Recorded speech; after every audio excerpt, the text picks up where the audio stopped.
This is my 23.5 year model D300 SE. The interesting thing about this is the last SE that you can get without having a compulsory dynamic pack. And a dynamic pack has a lot of gloss black through here along the sill panels, and a black roof and black headlining. So none of those things I liked. I just liked the plain sort of practical car I had previously. I had a 2017 build SE before, and I liked it so much I decided to get another Discovery as close as possible to the previous one. And I have done quite a few videos on my last vehicle, so you can check that out, and I'll be going through the life story of this particular car. So far very happy.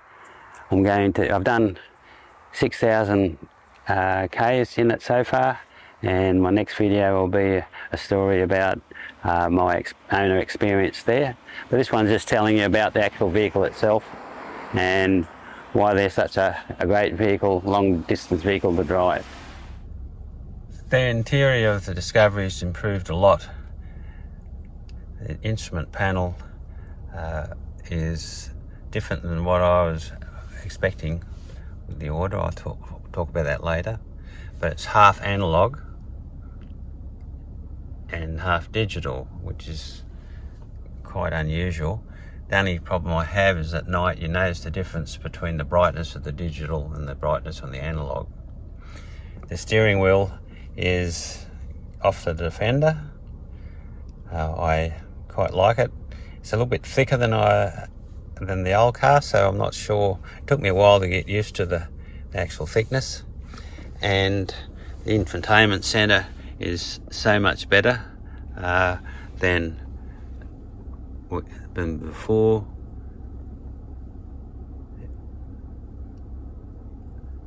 And it just gives you all sorts of information there, and it's quite handy. Another thing has changed is the console, the gear lever, the round knob. Really never got used to that. Quite often doing a 3-point turn you accidentally stick it in park instead of reverse, and I don't really think this is a big improvement, because there's a little button here that you have to press, and you've got to press it all the way in to select gears, but it'll still move if you don't select it press the button in correctly. So I find that a bit annoying. The off-road comes up here, which is no problem. You can go through the different types of off-road business, which I've been through on my old car. This particular car has the full off-road pack. One improvement is the console. You've got a nice lid here to make it tidy, and you can got two cup holders. One has a rubber seal to stop the cups moving, the other doesn't. The last one had both. And then under here you have a huge I've got a radio, I've got a tool kit,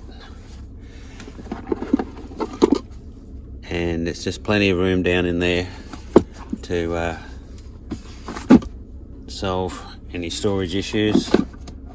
And you just pull that back, it's neat. The glove box is the same. We have a top and we have a bottom glove box.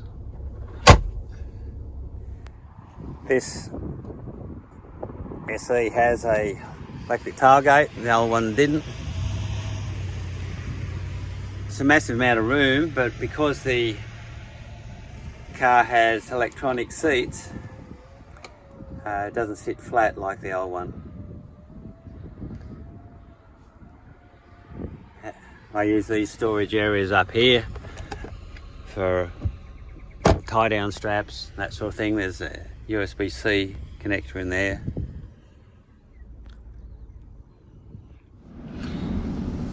The story of this car started in May 22.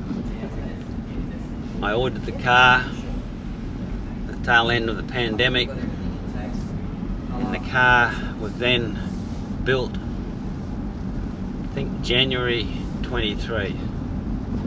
It stayed on the wharf for 2 months because they couldn't get any ships to pick it up, and then it arrived around about the September mark of 23. And one thing I was really wanted in the car was the full integrated dash, digitised dash.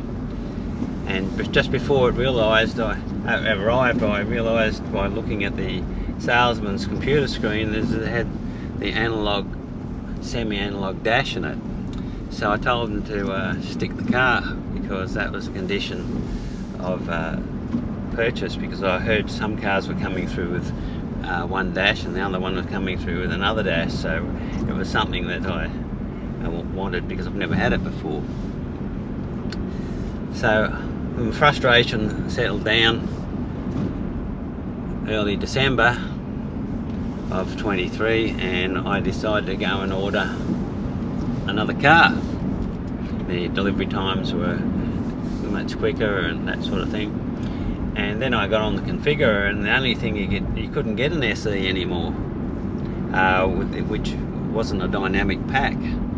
And I don't know about you, but you sit in a car with a black headlining, they tend to feel very small and restricted, and I don't want a black roof. I know you can eliminate it, but that's the standard way it goes. And the sill panels were gloss, and they had a slightly lower front valence panel on the front, and there's too many compromises between what I had ordered and what I was going to get if I ordered again. So the dealer still had my car, so I went and got that because it was the least amount of compromises. So I'm glad I did, because the last thing I want is driving on dirt roads when you've got a shiny black sill panels, because they just get scratched so badly. So the plastic even gets pitted.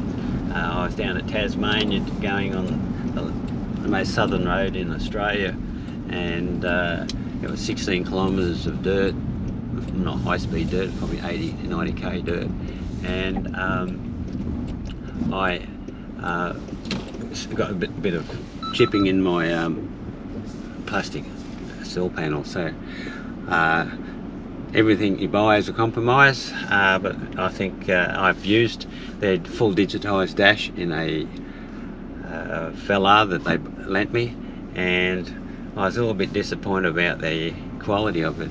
Actually, it wasn't quite as clear as my friend's Audi, and it looked as though they had lights coming in from the side. But overall, I'm extremely happy.